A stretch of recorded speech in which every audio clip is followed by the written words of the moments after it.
For decades now, there's been this one simple blood test at the heart of one of medicine's biggest, most passionate debates. On one hand, it promises to catch a really deadly cancer early. But on the other, well, it comes with a pretty serious catch. So we're going to dive deep into the 30-year investigation that might finally give us an answer on whether this thing is a lifesaver, a liability, or maybe something in between.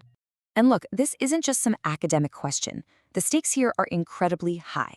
The way things are going, global deaths from prostate cancer are projected to shoot up by 85% by the year 2040. That is a massive public health crisis looming right on the horizon. Which brings us to the big question, right? The whole point of this explainer.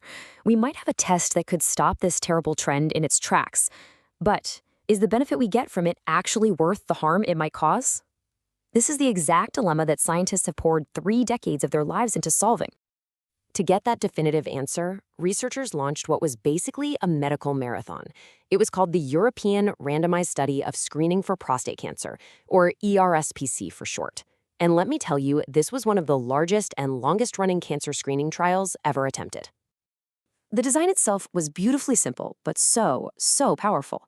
They took over 162,000 men, all between 55 and 69 years old, and randomly split them into 2 camps. The first group, the screening group, was offered regular PSA blood tests. The other group, the control, got nothing. The idea? Just wait and see which group had fewer men die from prostate cancer over time. Simple as that. And when we say over time, we really mean it. This wasn't some quick study. It kicked off way back in 1993.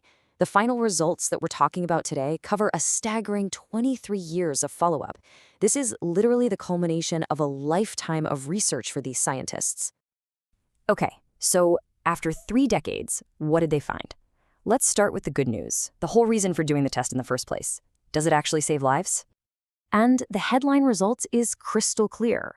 After 23 years, the men who were offered PSA screening had a 13% lower chance of dying from prostate cancer. So there it is. The test works, it saves lives, period. But, what does a 13% reduction actually mean in the real world, for real people? The study gives us 2 super important numbers to help us wrap our heads around the human scale of this benefit. So here's the first number.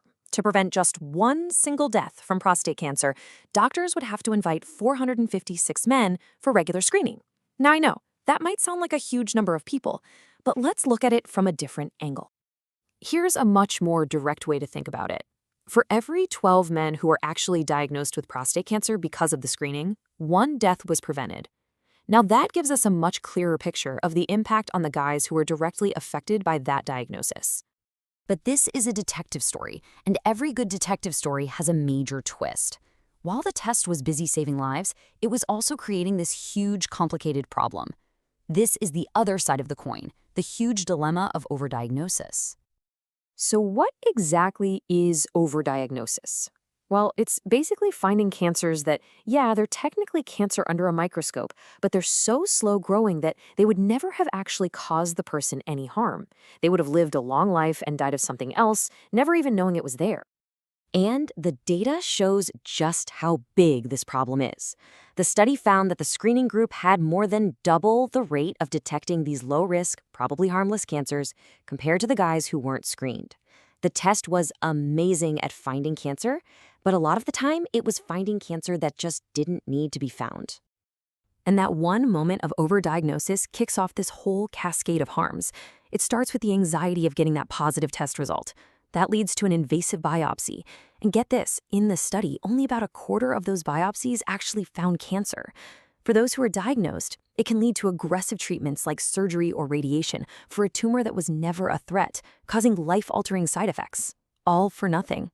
So here we are. We have a clear benefit and a clear harm. How in the world do we weigh those against each other?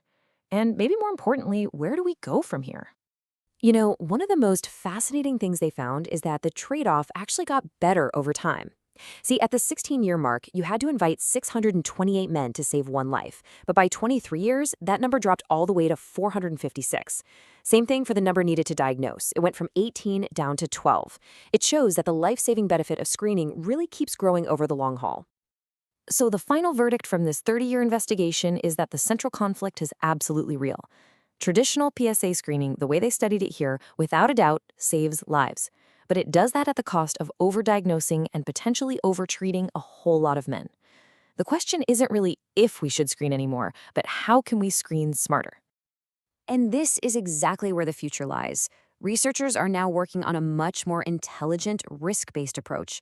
It's not just about a single blood test anymore.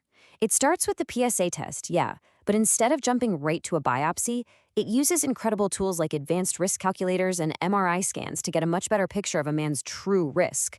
Only the guys with a confirmed high risk of a dangerous cancer would then go on to get a biopsy. This new, smarter approach promises to keep all of the life-saving benefits of finding cancer early while dramatically cutting down on the harms of overdiagnosis. So while this 30-year detective story has pretty much closed the chapter on old-school PSA testing, it's opened a really exciting new one.